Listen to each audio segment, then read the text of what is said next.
I've read a fair amount about this in my research on the subject, and universally there are claims made that it always, or usually anyway, has a major impact on economic development for a community. Can we expect that here? I think you're going to have be a little bit slower here. Many states are really starting to invest in what's called the creative economy or creative placemaking, and they're putting a lot of money into arts and culture districts. In Arizona, this does not go through the state. We've been created by city ordinance, and we are now forming a steering committee. So we don't have money coming from the state to support projects. What we have are, what I'm hoping to create with the steering committee is a group of people with all kinds of different skill sets, and we'd be kind of like an art and culture think tank, a facilitating group. You got an idea? Come to us. We might be able to help you. For example, a lot of people have talked about the lyric theater, turning it back to a theater.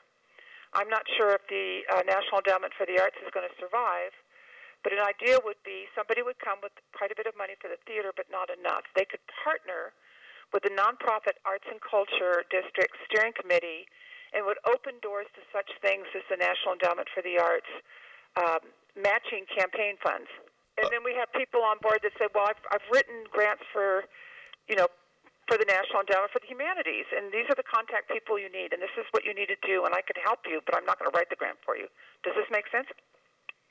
Yes, that does make sense. And I guess one of the things that I was thinking is that an arts and culture district would eventually, we would think, attract more people to come to Bisbee and spend money here.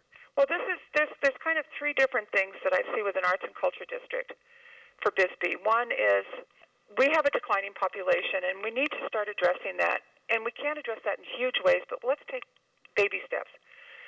I've read in this sort of, again, this creative placemaking, creative economy, people that have skill sets where they can work just about anywhere, if they can, go online, are really attracted to communities, especially smaller communities that have arts and culture districts. And it would be kind of neat to attract people, just like we are here today, who would like to be in Bisbee because of Bisbee. That's one area. Another area I look at is being the director of a community history museum.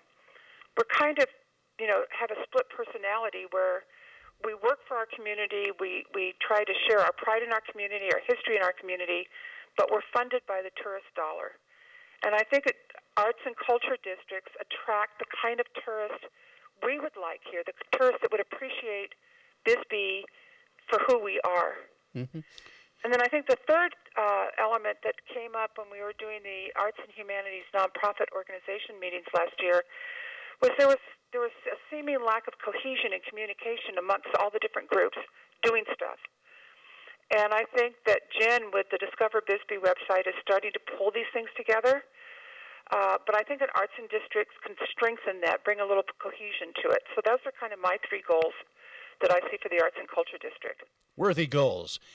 So you had a meeting on Monday night at the museum where Yes. you invited people to come and find out more, perhaps even apply to be on this steering committee. And then you have another one on Friday morning. I think it's at 8:30 at the museum. Is that right?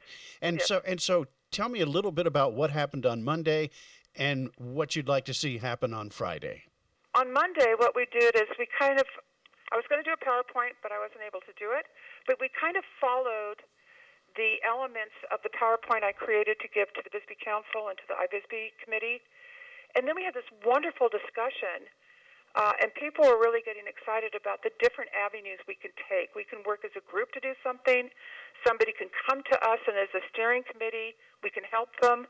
We don't have to be a huge group. If we have a good, inclusive, and diverse group of people, we can say, hey, wait a minute, I know somebody that could really help you on that. Let's get in contact with him and see if he can come on board to help you with this project. And that was really exciting. Did you attract the kinds of people that you think would eventually work well on a steering committee such as this? Yes. You did? Yes, and they were a nice, diverse group. Mm-hmm. And so what kind of folks are you looking for, or would you like to see come, or are you just really more concerned about diversity? I would like to have people that have a passion for Bisbee, a passion for the arts and culture in Bisbee. I think a lot of people hear an arts and culture district and they think of artists and art galleries and stop there. It's not. It's all of us. Mm-hmm. So restaurants, bars, businesses, attractions, lodging, retail. That's what I meant by the diversity. Yes.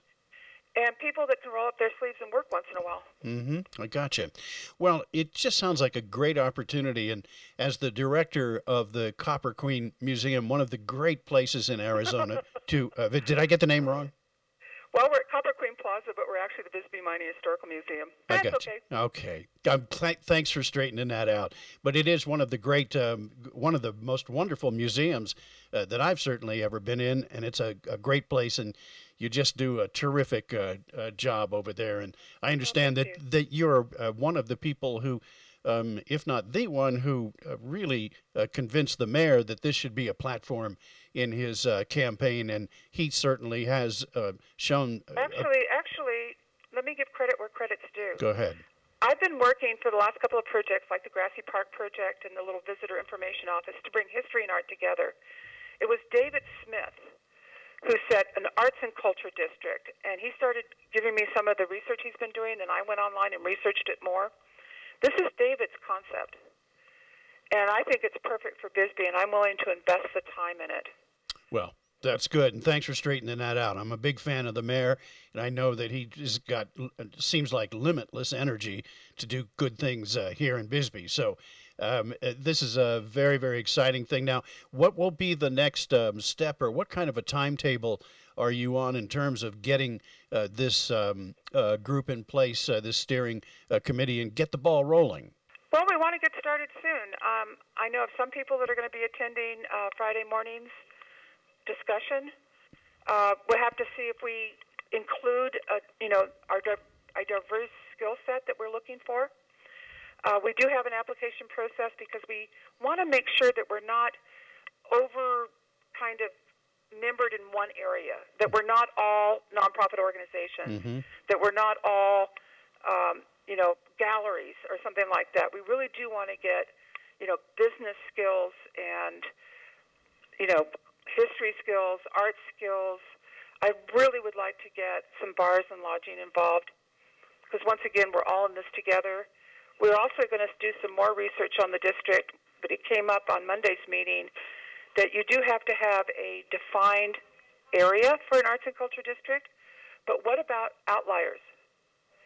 What about how do we include people that aren't actually located within the districts? We're going to be researching that. All right.